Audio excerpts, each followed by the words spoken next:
श्री महाप्रज्ञ गुरवे नमः। जिसके सांसों में रहता है शाश्वत शांति का स्पंदन, उस महाप्रज्ञ को वंदन, उस महाप्रज्ञ को वंदन। सत्य अहिंसा अनेकांत को अर्पित जिसका तन मन, उस महाप्रज्ञ को वंदन, उस महाप्रज्ञ को वंदन। जिसके सांसों में रहता है शाश्वत शांति का स्पंदन, उस महाप्रज्ञ को वंदन, उस महाप्रज्ञ को वंदन।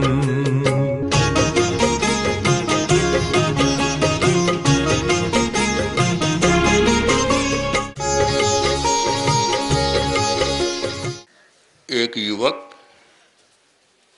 किसी दार्शनिक के पास गया और पूछा कि जीवन का लक्ष्य क्या है।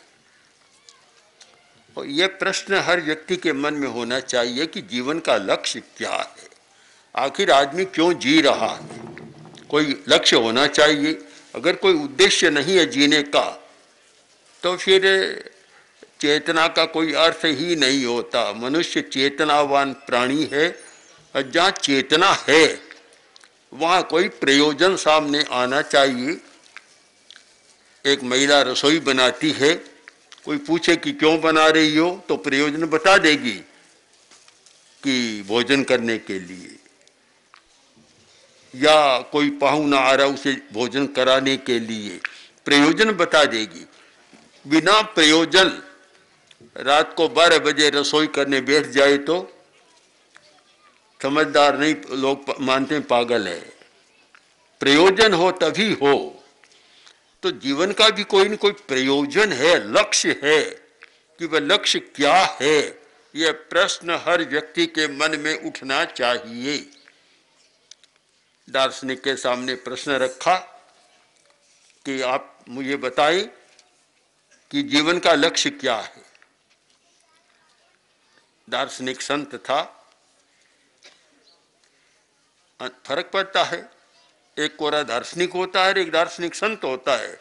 दोनों की विधियां अलग होती है। तो वह संत था, उसने उत्तर नहीं दिया, कमरे में गया, एक मोमबत्ती और एक सुई लेकर आ गया। ये लो जीवन का लक्ष्य। अब संत तो वह जानता था, दार्शनिक जानता था कि इसका तात्पर्य क्या है, किंतु वह तो नहीं जान सका, नहीं समझ सका कि इसका प्रयोजन क्या है। उत्तर कैसे हुआ? दार्शनिक ने कहा, तुमने जो पूछा उसका उत्तर मैंने दे दिया, अब तुम समझने का प्रयत्न करो। आज चले जाओ दोनों को लेकर और दिन भर रात भर समझने का प्रयत्न करो। समझ में आए तो अच्छी बात है, और न आए तो कल मेरे पास आ जाना। युवक चला गया, प्रयत्न किया, पर फिर भी समझ में नहीं आया। दूसरे दिन फिर उपस्थित हुआ और बोला कि आपने मुझे मोमबत्ती दी, एक सुई दी, पर मैं उसका अर्थ नहीं समझ सका। मेरे प्रश्न का उत्तर कैसे हुआ, समाधान कहाँ है? तो दार्शनिक ने कहा कि जीवन का लक्ष्य है प्रकाश। ये मोमबत्ती किस लिए दी है? कि मोमबत्ती जलती है, प्रकाश करती है। तुम भी जलते रहो और प्रकाश करते रहो। जीवन का लक्ष्य है प्रकाश करना, अज्ञान को मिटाना। अज्ञान तो अंधकार है, अज्ञान को मिटाना, अंधकार को मिटाना, प्रकाश करना। विद्यार्थी किस लिए पढ़ते हैं? तो अज्ञान मिट जाए, जीवन में प्रकाश हो, जानकारी हो और प्रकाश आए, इसलिए सब लोग पढ़ते हैं। अज्ञान सबसे बड़ा अंधकार और ज्ञान सबसे बड़ा प्रकाश। दार्शनिक ने एक प्रतीक की भाषा में समझा दिया कि देखो ये मोमबत्ती है ये जलती है, प्रकाश करती है, तो तुम भी अपने जीवन में ज्वलते रहो, ज्वलित रहो और प्रकाश करते रहो, कभी बूझो मत। तो फिर आपने सुई क्यों दी मुझे? तो दार्शनिक बोला कि तुम्हारे माता पिता है क्या? है। भाई है। परिवार में बहुत बड़ा है, बहुत लोग हैं। तुम्हारे पड़ोसी भी है कि पड़ोसी भी है? ये बताओ कि परिवार में कभी लड़ाई झगड़ा होता है कि नहीं? गए तो चलता ही रहता है। परिवार हो, लड़ाई झगड़ा न हो तो फिर परिवार ही क्या? साथ में रहना हो, 10-20 लोग साथ रहे और मतभेद, विचार भेद, लड़ाई झगड़ा न हो तो साथ में रहना ही क्या हुआ फिर? ये तो होता है, पड़ोसी से बहुत झगड़ा होता है। अब तुम समझ गए मैंने सुई क्यों दी। सुई का एक बड़ा धर्म है कि दो को एक कर देती है, जोड़ देती है, उसमें जोड़ने का गुण है। तो जीवन का लक्ष्य है कि जो तोड़ना नहीं, जोड़ते रहना। जहां हम अनेक लोग रहते हैं, अनेक जाति के लोग, अनेक संप्रदाय के लोग, अनेक भाषाओं के लोग, अनेक गांवों के लोग रहते हैं, तो सब जुड़ते रहो, जुड़कर रहो। अलग अलग कपड़े के टुकड़े न रहो, जुड़कर एक बड़ा कपड़ा बन जाओ। सुई का काम है जोड़ते रहो। जहां भी कलह हो, झंझट हो, लड़ाई हो, उनको जोड़ दो।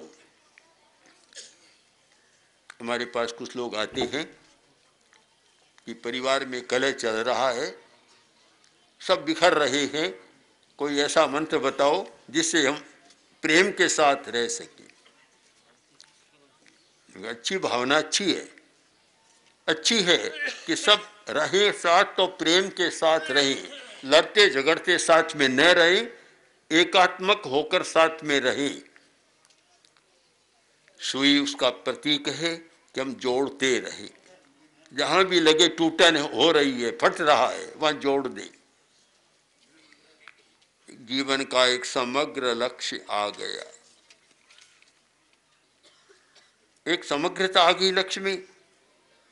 पहली बात है कि अज्ञान के अंधकार को दूर करो। दूसरी बात है कि साथ में रहो तो शांति के साथ रहो।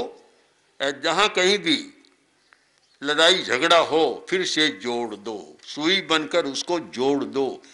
कैंची का काम है काटना। सरल रहो, सुई सरल होती है, कैंची टेढ़ी होती है। एक संस्कृत कवि ने अच्छा लिखा है कि संधत्ते सरला सूची वक्रा छेदाए कर्तरी।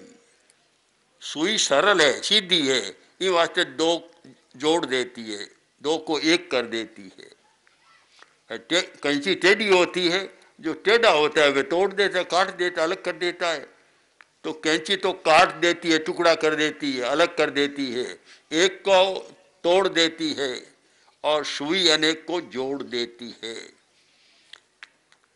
जीवन का व्यवहार कैंची की भांति नहीं, सुई की भांति होना चाहिए, जो जोड़ सके। अहिंसा का मतलब ही है जोड़ देना। जितना लड़ाई झगड़ा, कलह, कदाग्रह, इनको दूर करना अहिंसा का प्रयोजन है। जो जीवन का प्रयोजन है उसकी साधना है अहिंसा। आप अहिंसा को बहुत व्यापक अर्थ में समझने का प्रयत्न करें कि किसी जीव को मारना, हिंसा नहीं मारना, अहिंसा बचाना आदि आदि जो कहा जाता है वह तो एक सामान्य बात है। अहिंसा का मूल मर्म है उपशांत रखना, शांतिपूर्ण वातावरण बनाए रखना, शांतिपूर्ण सहवास,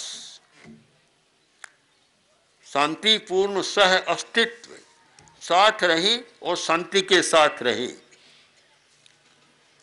अकेला रहता है तो भी अशांति हो जाती है, बहुत बड़ी कला है, अहिंसा एक कला है कि शांति के साथ जीना। और शांति के साथ कोई आदमी कैसे जी सकता है कि जब वह कसाई को शांत करना जानता है, कसाई पर नियंत्रण करना जानता है। अशांति पैदा करने वाले, लड़ाई झगड़ा पैदा करने वाले हैं क्रोध, अहंकार, माया, कपट और लोभ। ये लड़ाई झगड़ा पैदा करने वाले हैं, अशांति पैदा करने वाले हैं और जुड़े हुए को भी तोड़ने वाले हैं। किंतु उनके स्थान पर अगर हम उपशम की साधना करें, यानी क्रोध भी शांत, अहंकार भी शांत, माया कपट भी शांत और लोभ भी शांत, ये उपशम की साधना। जब उपशम की साधना होती है तो फिर तोड़ने की बात नहीं होती, न कलह होता, न कदाग्रह होता, कुछ भी नहीं होता। अहिंसा का अर्थ है उपशम की साधना। उपशम की साधना करो, यानी शांत रहने की साधना करो। बहुत बड़ा मर्म है ये। कोई व्यक्ति कितना पढ़ता है, बहुत गहरा अध्ययन करता है, किंतु लड़ाई झगड़ा भी उतना ही करता है, तो फिर वह पढ़ाई काम नहीं देती। कोई आदमी शास्त्रों का पारायण करता है, खूब स्वाध्याय करता है, 2-4 घंटा स्वाध्याय करता है और दिन भर लड़ाई करता है, स्वाध्याय भी काम नहीं देता। काम देता है उपशम का भाव, उपशम, उपशम की साधना। उपशांत रखे। बाइयां जानती है कि जब दूध में उफान आता है तब पानी का छींटा दे देती है, वो उफान शांत हो जाता है। तो आदमी के दिमाग में भी ये उफान आता रहता है। उफान नहीं, आदमी के दिमाग में तो तूफान भी आता रहता है। उसको अगर उपशांत करना नहीं जाने तो फिर यह लड़ाई झगड़ा अशांति होती है। उपशांत कैसे करे, उपशम की साधना कैसे करे, उपशम कर सके, इसी का नाम अहिंसा है। अहिंसा और क्या है कि जो कसाय है उसका उपशम अहिंसा, कसाय की उत्तेजना हिंसा है। हर आदमी को सीखना चाहिए कि शांत कैसे करे, जो उत्तेजना आती है उसको शांत कैसे करे। बड़ा कठिन काम है। उत्तेजना के 3 प्रकार होते हैं। एक उत्तेजना तीव्र होती है, एक मंद होती है और एक मध्य होती है। मंद उत्तेजना का तो बहुत पता नहीं लगता और मध्य का भी थोड़ा पता लगता है। तीव्र उत्तेजना, इतनी तेज उत्तेजना, आदमी जब बोलता है इतना गुस्से में आया कि आंखें लाल हो जाती है, भ्रिकुटी तन जाती है, शरीर कांपने लग जाता है, तो समझ लो कि उत्तेजना तीव्र है। और वह तीव्र उत्तेजना ही समस्या पैदा करती है। हमारा प्रयत्न हो कि उत्तेजना कम कैसे हो, कम कैसे हो, क्रोध कम कैसे हो। एक साधु था पर कसाय शांत नहीं था। यह नियम नहीं है कि साधु का कसाय शांत होता है। कुछ गृहस्थ ऐसे होते हैं बहुत शांति से जीते हैं, कुछ साधु लड़ाइयाँ भी कर लेते हैं। शांत नहीं था। गुरु के पास गया और जाकर बोला कि मैं तपस्या करता हूं, तपस्या को पूरा करना चाहता हूं, क्या करूं मैं? गुरु ने कहा पतली पाड़, पतली पाड़। और तपस्या शुरू कर दी। फिर आया, अब मैं क्या करूं? गुरु ने कहा पतली पाड़। फिर तपस्या शुरू बढ़ा दिया गया। 2-3 बार कहा पतली पहाड़, तपस्या करता गया, शरीर कांटा हो गया सूख कर। फिर गुरु के पास आया कि गुरुदेव अब क्या करूं। गुरु ने वही कहा, पतली पाड़। तो अंगुली को हाथ में लिया, एक झटके में तोड़ दी कि इतना तो हो गया, और क्या पतली करूं। गुरु ने कहा यही तो मोटी हो रही है ना, शरीर का तो तुमने पतला कर दिया, पर तुम्हारा आवेश तो और मोटा बन रहा है, मोटा ज्यादा ताजा बन रहा है, इसी से तूने अंगुली को तोड़ दिया। मैंने यह कब कहा तू शरीर को पतला कर, मैंने तो कहा था तू उत्तेजना को पतला कर, उत्तेजना को कम कर। जब तक उत्तेजना कम नहीं होती वह आदमी थोड़ी बात में ही गुस्से में आ जाता है। एक कोई व्यक्ति के उत्तेजना बहुत आती और मानसिक चिकित्सक से जांच कराई गई।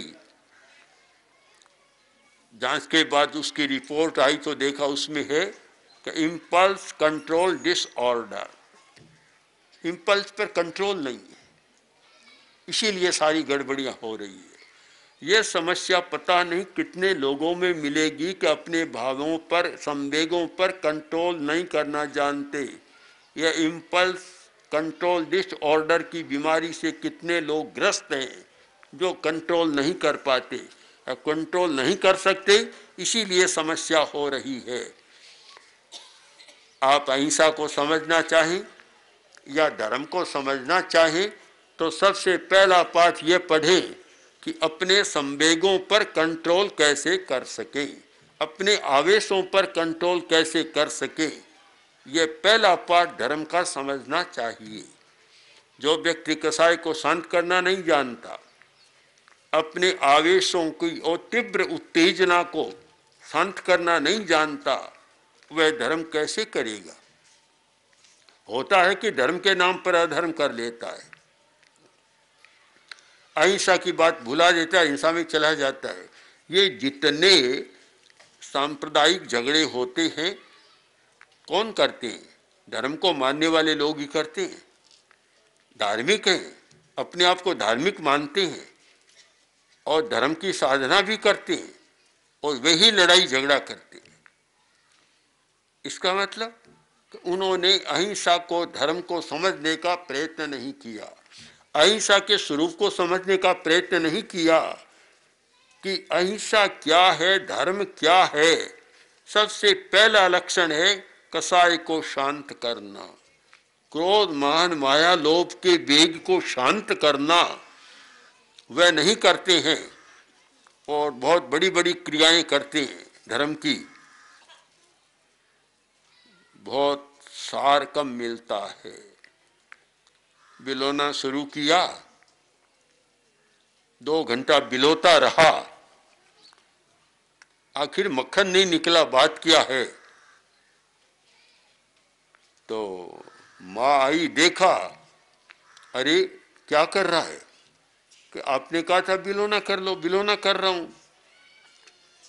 मूर्ख समझा नहीं।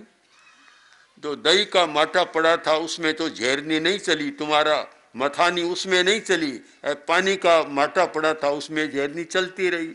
अब 2 घंटा तक झेरनी चलती रही, मथानी घुमाता रहा। 2 घंटा बाद क्या निकला? क्या निकला? कुछ भी नहीं मिला। मक्खन निकालने को जल ना मथो, मक्खन निकालना तो पानी को मत मथो, पानी मथने से कैसे निकलेगा। तो अगर धर्म करना है और अहिंसा को समझना है, अहिंसा धर्म का पालन करना है, तो पानी में मथानी मत चलाओ, दही के माटे में मथानी चलाओ।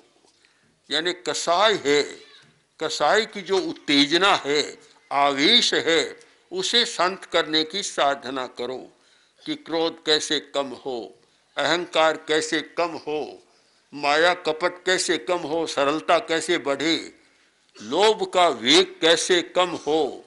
बहुत सारी समस्याएं ये लोभ का वेग करता है, इतना लोभ का वेग है, सोचता है कि बस आकाश को भी भर लूं अपने घर में। आकाश को भी तोड़ दूं, मतलब ऐसा एक आवेश होता है, तीव्रता होती है। ये जब तक तीव्रता समाप्त नहीं होती तब तक धर्म की साधना नहीं हो सकती। इसलिए थोड़ा चिंतन करें, जीवन के लक्ष्य को समझने का प्रयत्न करें। जो दार्शनिक ने उत्तर दिया इतना सही उत्तर था कि प्रकाश करो, अंधकार को मिटाओ। जीवन का पहला लक्ष्य है अंधकार को मिटाओ, जलते रहो, प्रकाशी रहो। और दूसरा उसका एक अनुसंग यह है कि जोड़ते रहो, दो को एक करते रहो, न कि एक को दो करो। जोड़ते रहो। कौन जोड़ सकता है, इस पर हम विचार करें कि वही व्यक्ति जोड़ सकता है जिसमें अहिंसा की चेतना जागृत है। अंधकार मिटता है विद्या के द्वारा, शिक्षा के द्वारा, ज्ञान के द्वारा। ज्ञान का काम है अंधकार को दूर करना, प्रकाश को भर देना। यह है ज्ञान का काम है। जोड़ना है चरित्र का काम, आचरण का काम। ठीक कहा है महावीर की वाणी में, आहंसु विद्या चरणम पमोक्षम। मोक्ष व्यवहार की भाषा में कहा तो समस्या को सुलझाना। समस्या को सुलझाने के या मोक्ष के दो साधन है, विद्या और आचरण। दोनों चाहिए। कोरी विद्या भी काम नहीं देती, कोरा आचरण भी काम नहीं देता। कोरा आचरण है और अंधकार है तो वह आचरण ठीक नहीं होगा, सम्यक नहीं होगा। और कोरी विद्या है और आचरण नहीं है तो पूरा प्रकाश नहीं होगा। इसलिए दोनों पर विचार करें कि विद्या का विकास और साथ में चरित्र का विकास, सदाचार का, नैतिकता का विकास। यह अहिंसा की दिशा में हमारा प्रस्थान होता है। आदमी अहिंसा की दिशा में तभी जा सकता है जब वह विद्या का अध्ययन भी करता है और साथ में चरित्र का विकास भी करता है। दोनों नहीं है वह शिक्षा भी अधूरी है। जहाँ दोनों नहीं है वह धर्म भी अधूरा है। धार्मिक लोग चरित्र का विकास तो करना चाहते हैं पर ज्ञान करना नहीं चाहते, पढ़ना नहीं चाहते, अज्ञान मिटाना नहीं चाहते, स्वाध्याय करना नहीं चाहते, तो वे भी कुछ नहीं कर सकते। ज्ञान के बिना चरित्र का विकास नहीं, चरित्र के विकास के बिना ज्ञान का भी और विकास नहीं, अधिक विकास नहीं। इसलिए ज्ञान और चरित्र दोनों समस्या को सुलझाने वाले, दोनों बंधन से मुक्ति दिलाने वाले हैं। इसलिए जीवन का लक्ष्य है ज्ञान का विकास और साथ साथ चरित्र का विकास। ओम अर्हं। आचार्य महाप्रज्ञ 20वीं 21वीं सदी के अतुलनीय दार्शनिक, अद्वितीय विचारक, विलक्षण साहित्यकार, अद्भुत प्रवचनकार तथा जन उद्धारक थे। उनके सृजनशील चिंतन कल्याणी वाणी ने प्रत्येक व्यक्ति के हृदय में एक स्थान बनाया। सरल भाषा में जीवन की सच्चाइयों को छूने वाले उनके विचार श्रोता व पाठक के हृदय में उतरकर आत्मनिरीक्षण, स्वदोष दर्शन व आत्म परिष्कार की भावना जागृत करते हैं। उनका समग्र साहित्य अब आ रहा है महाप्रज्ञ वाङ्मय के रूप में। 121 पुस्तकों की यह नवीन समायोजना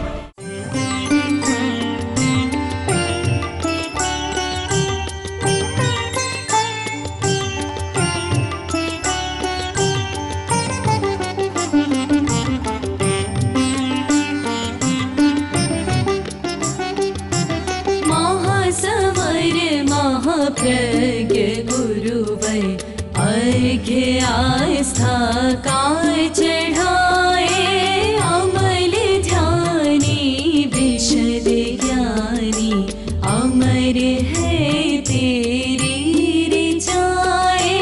महासमर महाप्रज्ञ गुरुवै अर्घ्य आस्था काय चढ़ाए।